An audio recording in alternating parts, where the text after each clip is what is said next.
Vamos agora à entrevista do dia com Maria Lídia Flandoli. A entrevista foi gravada com o jurista Modesto Carvalhosa. Entrevisto o jurista Modesto Carvalhosa, autor de vários livros e, dentre eles, eu destaco o Livro Negro da Corrupção, Prêmio Jabuti de Literatura Jornalística. Agradeço muito estar conosco para uma reflexão. Ultimamente, nos tribunais superiores, ministros têm tido muita visibilidade. Eu queria começar por aí, perguntando até que ponto a excessiva visibilidade pode comprometer o equilíbrio, a discrição, a imparcialidade de um magistrado e, com isso, impactar a confiança na justiça. Realmente, a regra que existe desde os tempos dos romanos é de que o juiz só fala nos autos. Né? Tem até uma frase romana sobre isso, que eu não vou falar aqui, que é bobagem, mas que fala realmente isso. Só se fala o que está nos autos. Nos autos, não se fala fora dos autos. Mas no Brasil, a partir daquela primeira eleição em 89, depois do regime militar, começaram os juízes, sobretudo do Tribunal Superior Eleitoral na época, e começar a falar sobre as regras da eleição, que era natural para o público, para o povo que nunca tinha votado, que depois de 30 anos, que se soubesse as regras. E aí pegou a moda, mas agora a moda ficou absolutamente absurda. Quer dizer, todos falam, à exceção de uma meia dúzia, os demais falam sobre assuntos que são assuntos do momento, assuntos que vão ser até objeto no futuro ou no presente até de julgamento do próprio tribunal e que cria, portanto, uma falta de solenidade necessária. Isso compromete a confiança na justiça? Eu acho que sim, porque hoje se discute o mérito das decisões e a conduta dos juízes dos ministros da mesma maneira.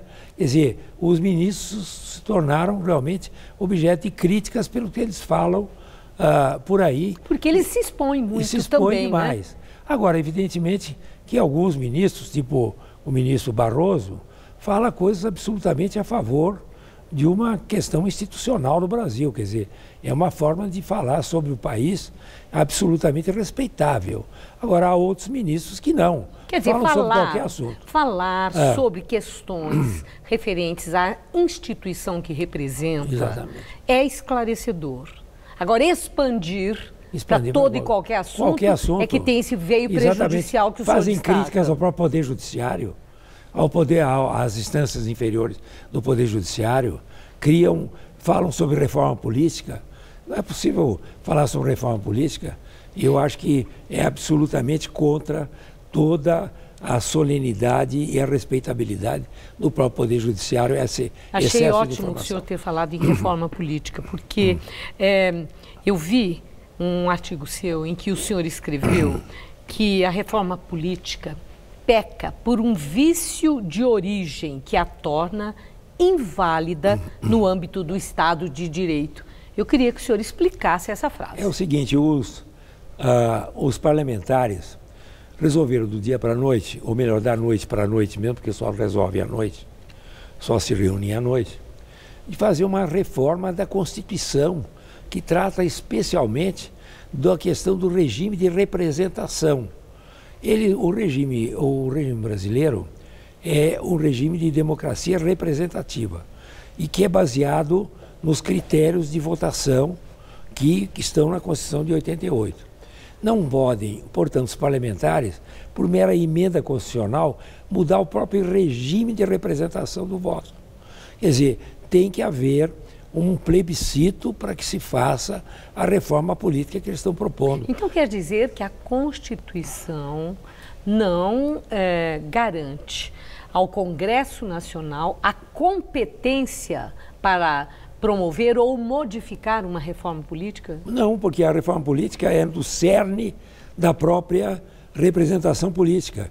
Eles estão mudando os critérios de como os eleitores votam nos eleitos. Os próprios eleitos resolvem dizer, agora vocês, eleitores, vão votar em mim da maneira que eu quero, entendeu?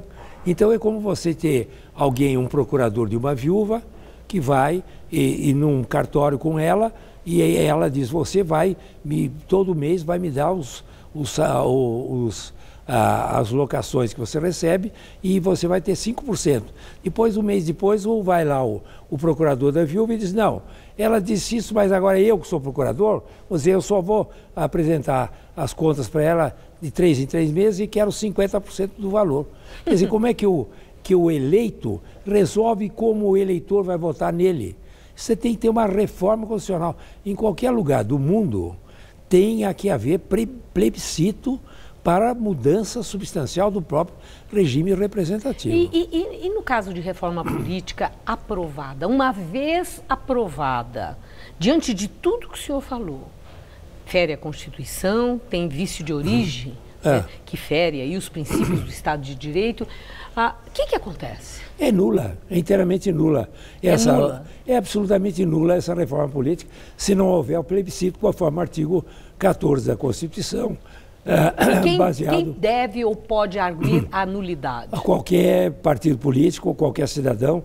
Já existe, inclusive, um mandato de segurança coletivo no Supremo Tribunal Federal arguindo a inconstitucionalidade dessa reforma, que é feita absolutamente contra todos os princípios constitucionais. Ok. Certo? Esclareceu, e o senhor é a primeira pessoa que levanta e que chama a atenção para algo tão grave como essa possibilidade, né, de, inclusive, depois de tanto debate, a anulação de uma reforma polêmica como essa. Eu agradeço muito, professor. Muito obrigado. Uma boa noite. Muito obrigado a você.